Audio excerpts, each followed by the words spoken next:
ओम नमः शिवाय गुरवे सच्चिदानंदमूर्तये निष्प्रपंचाय शांताय निरालंबाय तेजसे। हरिओम प्रभु जी। आज के इस अध्यात्म परिषद में आप सबका स्वागत है। आज का प्रश्न भावनगर गुजरात से विनुभाई मजीठिया जी का है। उन्होंने पूछा है कि शरीर न हो तो ईश्वर का भजन क्यों नहीं हो सकता। तो देखो प्रभु जी, शरीर साधन है और बिना साधन के यात्रा नहीं हो सकती। आप कहोगे हम चल के चले जाएंगे, तो चलने के लिए भी पाँव तो साधन चाहिए, पाँव भी तो साधन है। या आप साइकिल लेकर जाओ तो साइकिल साधन है, स्कूटर लेकर जाओ तो स्कूटर साधन है। आप जिस किसी का उपयोग करो साध्य को प्राप्त करने के लिए, उसका नाम है साधन। अब परमात्मा तो इतने सूक्ष्म है और शरीर इतना स्थूल है, तो स्थूल शरीर से सूक्ष्म को कैसे पकड़ सकते हैं? नहीं पकड़ सकते। परमात्मा की प्राप्ति इस शरीर से नहीं हो सकती, लेकिन शरीर के माध्यम के बगैर भी नहीं हो सकती। कैसे, इसकी चर्चा करते हैं। देखो, ये शरीर का मतलब सिर्फ दिखने वाला ये स्थूल देह नहीं। स्थूल शरीर, उसके अंदर रहा हुआ एक सूक्ष्म शरीर। सूक्ष्म शरीर का मतलब है 5 ज्ञानेंद्रियां। ये जो दिख रहा है ये ज्ञानेंद्रिया नहीं है, ये ज्ञानेंद्रियों के गोलक है। चक्षु, श्रोत्र, घ्राण, जिह्वा माने रसना, और ये त्वचा जिससे हम स्पर्श का अनुभव करते हैं। ये 5 विषयों का अनुभव करने के लिए भगवान ने हमें 5 ज्ञानेंद्रिया दी है। तो ये 5 ज्ञानेंद्रिया, 5 कर्मेंद्रिया, हाथ पांव इत्यादि, 5 कर्मेंद्रिया, 5 प्राण, पंच प्राण जिसको कहते हैं, प्राण, अपान, व्यान, उदान, समान। ये 5 प्राण शरीर में रहकर अलग अलग जगह जा जाकर अलग अलग कार्य करते हैं, ये शरीर को चलाने का। और कर्मेंद्रिया भी प्राण के आधार पर ही क्रियाएं करती है। कोई भी क्रिया प्राण के आधार पर होती है। तो सजीवन है, उसका मतलब है क्रियान्वित है। क्रिया नहीं करेगा, सजीवन नहीं होगा तो क्रिया नहीं होगी। तो 5 ज्ञानेंद्रिया, 5 कर्मेंद्रिया, 5 प्राण, मन, बुद्धि, चित्त और अहंकार, ये चारों मिलकर एक अंतःकरण। अंतःकरण माने अंदर का साधन, बहिष्करण माने बाहर का साधन। ये 5 ज्ञानेंद्रिया और 5 कर्मेंद्रिया बहिष्करण है। मन, बुद्धि, चित्त, अहंकार अंतस्करण है। अंतःकरण कह लो, अंतस्करण कह लो। तो इन 19 तत्वों से हमारा सूक्ष्म शरीर बनता है। अब हमें भगवान का भजन करना है। भजन करना माने भगवान को प्राप्त करने की साधना करनी है। तो कैसे करेंगे? तो सबसे पहले तो हमारे को संकल्प करना पड़ेगा कि हमें परमात्मा प्राप्ति करनी। एक निश्चय तो होना चाहिए ना। संकल्प किए बगैर कोई काम नहीं होता। हमें जाना है, भावनगर जाना है, तो हम निश्चय करेंगे चलो भाई 22 तारीख को हमें भावनगर जाना है। पहले तो संकल्प करेंगे, फिर संकल्प के अनुसार कार्य होगा। तो हमें भगवान का भजन करना है। क्यों करना है? भगवान की प्राप्ति के लिए या जिस किसी कारण के लिए, लेकिन हमें भगवान का भजन करना है। तो पहले संकल्प करना पड़ेगा। संकल्प विकल्प कहाँ उठते हैं? मन में। तो स्थूल शरीर नहीं होगा तो सूक्ष्म शरीर नहीं होगा, और सूक्ष्म शरीर नहीं होगा तो अंतःकरण नहीं होगा। अंतःकरण नहीं है मतलब कि मन भी नहीं है।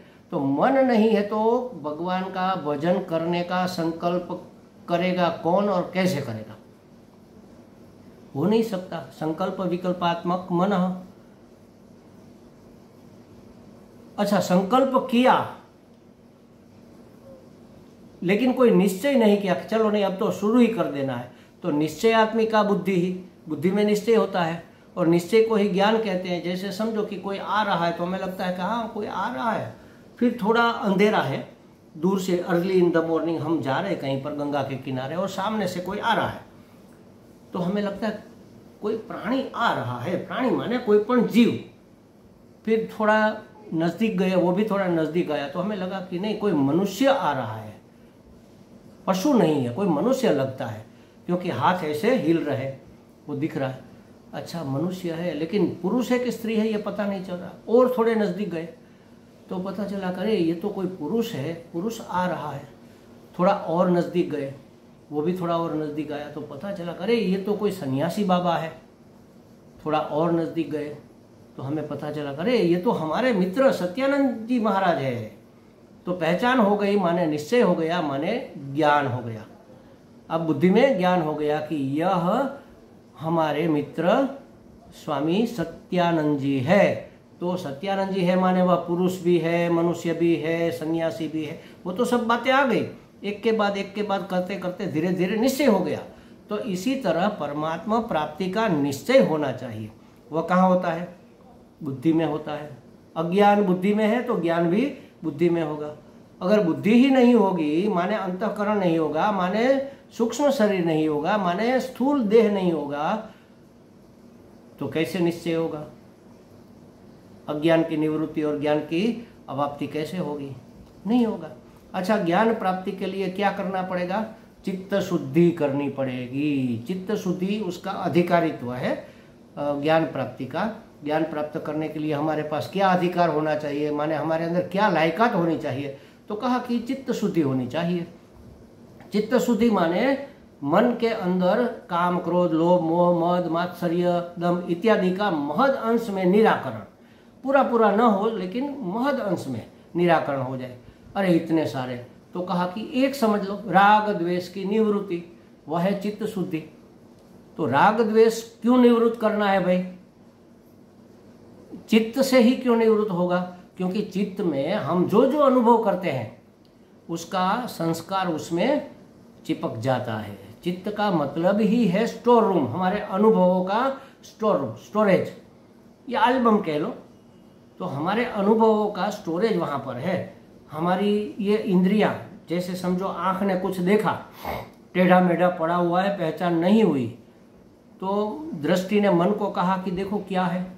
आँख ने तो देखा कि टेढ़ी मेढ़ी कोई वस्तु पड़ी है। मन ने बुद्धि को कहा कि भाई निश्चय करो कि यह क्या है। क्यों? क्योंकि ऐसा तो बहुत कुछ हो सकता है। सांप भी हो सकता है, रज्जू भी हो सकता है, जलधारा भी हो सकती है, दंड लाठी भी हो सकती है, भू छिद्र भी हो सकता है, बहुत टूटी हुई माला भी हो सकती है। फूलों की माला टूट गई और लंबी ऐसे टेढ़ी मेढ़ी पड़ी है तो हो सकती है। बुद्धि को कहा कि अब निश्चय करो कि है क्या, इसके अनुसार हम प्रतिक्रिया करेंगे। बुद्धि ने कैसे निर्णय किया कि भाई ऐसे तो बहुत सी चीजें होती है, तो ये क्या है? देखो, एल्बम निकालो, उसके साथ मैच करो, जैसे हमारे फिंगरप्रिंट मैच करते हैं ना वैसे। तो कहा कि हाँ, ये इतनी चीजें हो सकती है। अच्छा, तो सांप हो सकता है? हाँ हो सकता है, लेकिन सांप ऐसा बैठा नहीं रहता, वो तो हिलना चाहिए। थोड़ा हिलता डुलता अगर है तो सांप है। और हवा थोड़ी चल रही है, रस्सी का टुकड़ा पड़ा है लेकिन थोड़ा हिल भी रहा है, तो लगा कि हाँ निश्चय हो गया, सांप है, सांप है, भागो यहाँ से। भागे, सांप का ज्ञान हुआ। लेकिन प्रकाश आया तो पता चला कि ये तो रज्जू का टुकड़ा था। पहले हुआ वह मिथ्या ज्ञान था, फिर पता चला कि ये रस्सी का टुकड़ा है, ये यथार्थ ज्ञान हो गया।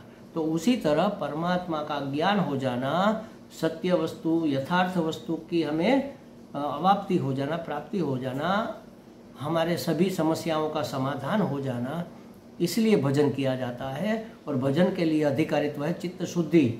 तो चित्त में जो वासनाएं, पूर्व के जन्मों के जो अनुभव के संस्कार, अनुभवों की छाप, अनुभवों के फोटे उसमें लगे हुए हैं, उसके आधार पर हमसे कोई ना कोई क्रिया हो जाती है। जैसे बहुत गुस्सा करने का अभ्यास हो गया, आदत हो गई, तो छोटी छोटी बात में गुस्सा हो जाता है। खाने का बहुत संस्कार पड़ गया, खाने की वासना हो गई, तो कुछ ना कुछ करते हुए खाते रहते हैं। कोई आदमी को आदत हो जाती है, बक बक बक बक करता रहता है, बोलता रहता है, आवश्यकता हो ना हो चाहे बोलता रहता है। किसी को हर घंटे चाय पीने की आदत, हर 2 घंटे चाय पीने की आदत, कोई सिगरेट पीता रहता है। तो ये सब आदतें, ये सब टेव कह लो, कुटेव। जो कुटेव है उसकी वासना जो हो गई है, उस वासना संस्कार के कारण हुई है, संस्कार अनुभव के कारण हुए हैं, उनको साफ करके, जैसे समझो जब हम बोर्डिंग में पढ़ते थे ना, 8वीं 9वीं कक्षा की बात कर रहे हैं, धोराजी बोर्डिंग में पढ़ते थे हम, तो वहाँ पर तो मिरर संभाल के रखना मुश्किल होता था, बच्चे थे तो मिरर फूट भी जाता है, तो मिरर के कांच हम निकाल लेते हैं। जैसे समझो कि ये मिरर है तो इसका कांच हमने ये निकाल लिया, निकाल कर दीवार में थोड़ा थोड़ा रफ करके वहाँ गम लगाया और कांच को वहाँ चिपका दिया। अब एयर टाइट चिपक गया, वो गिरेगा नहीं, वो वहाँ रहेगा। तो उसमें देखकर हम अपने बाल संवार लेते हैं, ऐसे कपड़े वपड़े पहन कर फिर स्कूल को चले जाते थे। अब लंबी छुट्टी आई, वेकेशन आया, बड़ा वेकेशन जो होता है 28 दिन का, और आगे पीछे कोई त्यौहार या तो संडे आ जाए तो फिर 32 दिन का भी हो जाता है। और हमारा कमरा अभी मिड टर्म वेकेशन है तो वापस जाना भी है, तो हम जल्दी जल्दी में 2-3-4 लोग वहाँ रहते थे, सब निकल गए। लास्ट में मैं था, मैं भी भागा लॉक लगाकर भाग गया, लेकिन बारी बंद करना भूल गया। बारी और ऊपर जो वेंटिलेशन होता है वो खुला रह गया। और हमारा कमरा, हमारे कमरे के बिल्कुल पीछे एक सड़क जा रही थी, वहाँ से बहुत व्हीकल निकलते रहते थे, तो धूल उड़ती थी वहाँ से, और गर्मी के दिन थे तो धूल तो उड़ेगी। तो जब हम वेकेशन खुलते वक्त वहाँ गए तो हमारे मिरर में कुछ दिख नहीं रहा, मिट्टी मिट्टी मिट्टी, इतनी मिट्टी लग गई कि मिरर ही न दिखे, उड़ उड़ के धूल वहाँ पर चिपक गई। अब उसमें हमारा चेहरा कैसे दिखेगा? अंतःकरण में, हमारे अंदर, हमारे हृदय में अंतर्यामी रूप से परमात्मा विराजमान है, लेकिन हमें नहीं दिख रहा है। क्यों? वहां पर मैल चढ़ा हुआ है, राग द्वेष का मैल चढ़ा है। उसको क्या करना पड़ेगा? मिरर को हमें झाड़ना, पोंछना पड़ेगा। पहले झाड़ देंगे, फिर पोंछ लेंगे, फिर भी कोई दाग रह गया तो पानी के छींटे डालकर उसको धो लेंगे। उसी तरह हमारे अंतःकरण को शुद्ध, पवित्र और एकाग्र, स्थिर करना पड़ेगा। ये सब मैल कहाँ पर चढ़ा हुआ है? चित्त में। इसलिए चित्त शुद्धि करनी आवश्यक है। अब अगर चित्त शुद्ध नहीं होगा तो भजन ही नहीं हो पाएगा ना, मन स्थिर ही नहीं रहेगा। बार आंख बंद करेंगे और हमें याद आ गया, कोई घूमने का स्थान याद आ गया, कोई खाने की चीजें याद आ गई, कोई मित्र की याद आ गई, मन तो भागता रहेगा, क्योंकि वासना अंदर पड़ी हुई है। वो वासना उभर आती है और हमें स्थिर नहीं रहने देती। तो जैसे उस दर्पण को हमने ठीक से साफ किया तो हमारा चेहरा बिल्कुल बढ़िया सा दिखने लग गया। उसी तरह हमारा चित्त अगर शुद्ध हो जाए, अंतःकरण में शुद्धि हो जाए, तो फिर हमारा सम्यक संकल्प होगा, फिर निश्चय भी निश्चित निश्चय होगा और हम भजन कर पाएंगे। परमात्मा प्राप्ति माने कि सभी समस्याओं से हमें मुक्ति मिल सकेगी। लेकिन अगर अंतःकरण ही नहीं है, माने चित्त नहीं है, अंतःकरण नहीं है, अंतःकरण नहीं है माने कि सूक्ष्म शरीर नहीं है, सूक्ष्म शरीर नहीं है माने कि स्थूल शरीर नहीं, तो शरीर के बगैर भजन कैसे हो सकता है? नहीं हो सकता। तो भजन करने के लिए ये हमारा साधन है। इसके प्रति हमारी आसक्ति नहीं होनी चाहिए, लेकिन इसको हमें बिगाड़ना भी नहीं है, इसको संभाल के रखना है। हमारा स्कूटर है, उसको लेकर हम आते हैं जाते हैं तो क्या करते हैं? उसमें आवश्यकता अनुसार तेल भी डलवाते हैं और आवश्यकता अनुसार उसको झाड़ते हैं, पोंछते हैं, उसको साफ सुथरा रखते हैं, उसकी सर्विस भी कराते हैं ताकि वह ठीक से चलता रहे। उसके टायर वायर में हवा भी भरवा लेते हैं। बस उसी तरह ये हमारा साधन है। इसको ठीक समय पर योग्य प्रकार का सात्विक भोजन जरूरी मात्रा में मिलना चाहिए। इसको योग्य मात्रा में ऊंघ माने नींद और आराम भी मिलना चाहिए। और अंतःकरण में जो हमारी बुद्धि है उसको हमें शुद्ध करना चाहिए, उसको विद्वत करना, बुद्धू नहीं रहने देना है। तो हमें अध्ययन अध्यापन जो भी हमें गुरुजी से सीखने को मिल जाए उसको सीखना चाहिए और अभ्यास भी करना चाहिए। ये सब करने के लिए हमारे पास शरीर होना आवश्यक है। इसलिए शरीर न हो तो ईश्वर का भजन नहीं हो सकता। हमें लगता है विनू भाई जी को कुछ स्पष्टता हो गई होगी। हरि ओम।